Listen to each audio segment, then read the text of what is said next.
how to sign in Gmail account in iPhone. So let's get started. First thing first, open the Settings app on your mobile device.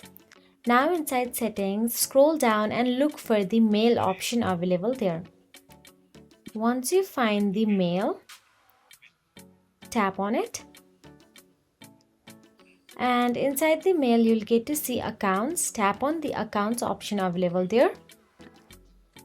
Once you tap on the account, you will get to see tap Add Account.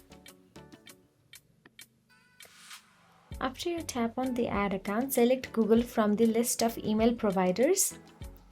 Once you tap on the Google, all you have to do is enter your Gmail address and tap Next, and enter your password and tap Next.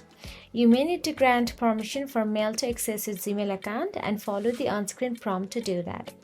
So that is it. If you found this video helpful, please like, share and subscribe, and thank you for watching.